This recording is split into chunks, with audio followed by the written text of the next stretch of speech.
കുറേ ദിവസമായിട്ട് വ്ളോഗൊക്കെ ചെയ്തിട്ട് അപ്പം നമുക്കിന്ന് വ്ളോഗ് ചെയ്യാമെന്ന് വിചാരിച്ചു ഞാൻ. ഇന്ന് രാവിലെ എഴുന്നേറ്റ് എന്താ ഉണ്ടാക്കേണ്ടതെന്ന് പോലും ചില ദിവസം ക്ലാസ് ഉള്ള ദിവസങ്ങളിലാണെങ്കിൽ എത്ര സ്പീഡിൽ ഉണ്ടാക്കാൻ പറ്റിയ എന്ത് സാധനമാണെന്ന് ഇങ്ങനെ ആലോചിച്ച് നിൽക്കും. അപ്പോൾ രാവിലെ എഴുന്നേറ്റ് കുറച്ച് ഏത്തക്ക ഉണ്ടായിരുന്നു, അത് പുഴുങ്ങി മുട്ടയും പുഴുങ്ങി ചെറുപയറും ആക്കി. അതാകുമ്പം പെട്ടെന്ന് കാര്യങ്ങൾ കഴിയുമല്ലോ. പിന്നെ അവൾക്കും രാവിലെ കഴിച്ചിട്ട് പോകാൻ ഇഷ്ടം ഏത്തക്കായും മുട്ടയൊക്കെ ആവും. അതാകുമ്പോൾ എളുപ്പത്തിൽ തിന്ന് തീർക്കാൻ പറ്റുമല്ലോ. നേരത്തെ കഴിഞ്ഞതുകൊണ്ട് അവളെ റെഡിയാക്കാൻ വന്നു. കാരണം അവൾ അല്ലെങ്കിൽ തന്നെയാണ് റെഡിയാവാറ്. എനിക്ക് അവളെ ഒരുക്കി വിടാൻ ഭയങ്കര ഇഷ്ടമാണ്. പക്ഷേ എനിക്ക് അതിനോട് ടൈം രാവിലെ കിട്ടത്തില്ല. ബ്രേക്ക്ഫാസ്റ്റും പിന്നെ കൊണ്ടുപോയിട്ട് പിന്നെ എല്ലാം കൂടി റെഡിയാക്കാൻ വേണ്ടി നമുക്കുള്ള ടൈം കിട്ടില്ലല്ലോ. ജോലിയൊക്കെ തീരുവാണെങ്കിൽ ഞാൻ അവളെ വന്ന് റെഡിയാക്കാറുണ്ട്.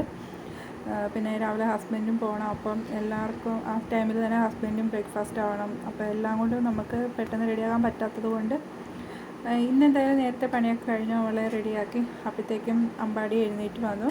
രാവിലെ എഴുന്നേറ്റ് വന്ന ഉടനെ മുണ്ടെടുക്കണം. തുടരും എന്ന് പറഞ്ഞ സിനിമ കണ്ടു കഴിഞ്ഞാൽ പിന്നെ പുള്ളി ഇങ്ങനെ ഇപ്പം രാവിലെ എഴുന്നേറ്റ് മുണ്ടെടുക്കുക, മോഹൻലാലിനെ പോലെ ഇരിക്കുക, മോഹൻലാലിനെ പോലെ നടക്കുക, അതൊക്കെയാണ് പുള്ളിയുടെ ഇഷ്ടങ്ങൾ. പിന്നെ ഹസ്ബൻഡും പോകാൻ റെഡിയായി. അവൾ ബസ് നോക്കി നിൽക്കുക. ഇപ്പം പട്ടാമ്പിയിൽ റോഡ് പണിയൊക്കെ നടക്കുന്നതാണ്. നമ്മുടെ ഇതിലെ ഷോർട്ട് കട്ട് വഴിയാണ് വണ്ടികളൊക്കെ പോകുന്നത്. അതുകൊണ്ട് ഭയങ്കര നമ്മുടെ റോഡിലിപ്പം നല്ല തിരക്കാണ്. അവിടെ സ്കൂൾ ബസ്സൊക്കെ അതുകൊണ്ട് ലേറ്റ് ആവും. ചെറിയ റോഡായത് കാരണം വണ്ടി അങ്ങോട്ടും ഇങ്ങോട്ടും പോകുമ്പോൾ നല്ല ബ്ലോക്കും അങ്ങനെയാണ്. അവൾ നോക്കി നിൽക്കുകയാണ്, ബസ് നോക്കി അവൾ ഇറങ്ങി നിൽക്കുകയാണിപ്പോൾ.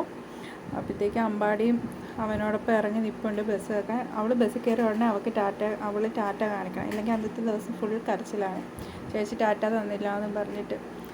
അപ്പോഴേക്കും അവിടെ ബസ് വന്നു. അവൾ ബസ് ഇവിടുന്ന് 2 കുട്ടികളും കൂടിയുണ്ട് അവൾക്ക് കൂടെ പോകാനായിട്ട്. അപ്പോഴേക്കും ബ്രേക്ക്ഫാസ്റ്റൊക്കെ ഞാൻ റെഡിയാക്കി കൊണ്ടുവന്നു, കഴിച്ചു. പിന്നെ ഉച്ചത്തേക്കുള്ള വേറെ കുറച്ച് പരിപാടിയുണ്ട്. കുറച്ച് തോരനൊക്കെ വെച്ച് മെഴുക്കുവരട്ടിക്കുള്ളതായിരുന്നു ഇന്ന് വെച്ചത്. പിന്നെ മീൻകറി വെച്ചു. കുഞ്ഞാറ്റയ്ക്ക് സ്കൂളിലേക്കൊന്നും കൊണ്ടുപോകാനൊന്നും പറ്റില്ല ഫിഷ് കറികളൊന്നും. പിന്നെ അപ്പോഴത്തേക്കിങ്ങനെ പണികളൊക്കെ തീർത്ത് ഞാൻ കുറച്ച് നേരം കിടന്ന് ഉറങ്ങിയപ്പോഴേക്കും അവൾ വന്നു. വൈകുന്നേരം ആയപ്പോഴേക്കും വന്നു. പിന്നെ ഞങ്ങളൊന്ന് പുറത്ത് പോയി. കല്യാൺ സിൽക്സിലൊന്ന് പോയതായിരുന്നു. അതൊക്കെ കഴിഞ്ഞ് ഞങ്ങൾ വന്ന് ഒരു ടീ ഷോപ്പിൽ കയറി ഞങ്ങൾ അവിടെ നിന്ന് ചായയൊക്കെ കുടിച്ചു. അപ്പോഴേക്കും ഒരാൾക്ക് ചായ വേണ്ട, ഒരാൾക്ക് ജ്യൂസ് മതി എന്ന് പറഞ്ഞു. അത് കഴിഞ്ഞ് കുറച്ച് 5 മിനിറ്റ് കഴിഞ്ഞപ്പോഴത്തേക്ക് അത് മാറി ഐസ്ക്രീം മതി എന്ന് പറഞ്ഞു. കുഞ്ഞാറ്റയ്ക്ക് പിന്നെ എവിടെ പോയാലും ഒറ്റ ചോയ്സേ കേട്ടോ, കട്ട്ലൈറ്റ് എന്നൊരു ചോയ്സ് അല്ലാതെ അവൾക്ക് വേറെ ഒരു ചോയ്സേ ഇല്ല. കട്ട്ലൈറ്റ് കിട്ടിക്കഴിഞ്ഞാൽ ഏത് കട്ട്ലൈറ്റ് എന്താണെന്നൊന്നുമില്ല, ഇതിൽ പരം ടേസ്റ്റുള്ള സാധനം ആക്കില്ല എന്ന രീതിയിലാണ് അവിടെ കഴിപ്പ്. അപ്പോഴത്തേക്ക് അമ്പാടിയുടെ ഐസ്ക്രീമത്തിൽ സ്ട്രോബെറി ചോദിച്ചപ്പോൾ അതിൻ്റെ ഇതില്ലാത്തത് കൊണ്ട് ഒരു ഇത് കിട്ടി. ഒരു വിധത്തിൽ ഒപ്പിച്ച് അവർ കൊടുത്തു, ഒരു സ്ട്രോബെറി. അത് കഴിക്കുന്ന എക്സ്പ്രഷൻ കണ്ടോ.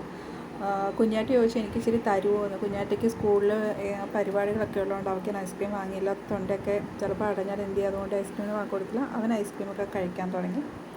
ഞാനൊരു മുളക് ബജിയും പപ്സും ചായയാണ് കഴിച്ചത്. കാരണം മുളക് ബജി എനിക്ക് ഭയങ്കര ഇഷ്ടമാണ്. പക്ഷേ എല്ലാ കടകളിലൊന്നും ഇഷ്ടമല്ല. ചില കടകളിൽ പോകുമ്പോൾ നല്ലതാണെങ്കിൽ വാങ്ങിച്ച് കഴിക്കാറുണ്ട്. പപ്പ ഒന്നും വാങ്ങിച്ച് കഴിച്ചില്ല. അപ്പോൾ ഒരു ചായ മാത്രമേ കുടിച്ചുള്ളൂ കേട്ടോ. എന്നിട്ട് പിന്നെ ഞങ്ങളവിടെ കുറച്ച് എന്നാൽ അമ്പലത്തിലും കൂടി പോയിട്ട് വരാം, അമ്പലത്തിലൊക്കെ പോകാമെന്ന് വിചാരിച്ചിട്ടാണ് ഇറങ്ങിയത്. പക്ഷേക്ക് മഴയായി. അതുകൊണ്ടാണ് ഞങ്ങൾ ചായ കുടിച്ചിട്ട് പോകാമെന്ന് തീരുമാനിച്ചത്. ഞങ്ങളവിടെ നിന്ന് ഇറങ്ങി മഴയായത് കാരണം ഞങ്ങൾ പെട്ടെന്ന് വീട്ടിലേക്ക് പോന്നു. വീട്ടിൽ വന്നിട്ട് കുഞ്ഞാറ്റയ്ക്കാണെങ്കിൽ ഒരുപാട് പഠിക്കാനുണ്ടായിരുന്നു. അവളങ്ങനെ പഠിക്കാൻ വേണ്ടി ഇരുന്നു. പിന്നെ ഞങ്ങൾ അവിടെ നിന്ന് ഇറങ്ങി കുഞ്ഞാറ്റ പഠിക്കാൻ തുടങ്ങിയത് കൊണ്ട് പയ്യെ ഇതിൻ്റെയൊക്കെ പരിപാടിയിലേക്ക് ഞാൻ കടന്നു. വ്ളോഗ് എഡിറ്റിങ് അതൊക്കെ ഉണ്ടല്ലോ കഴിഞ്ഞു. അപ്പോൾ ഇന്നത്തെ ഇത് കഴിഞ്ഞു.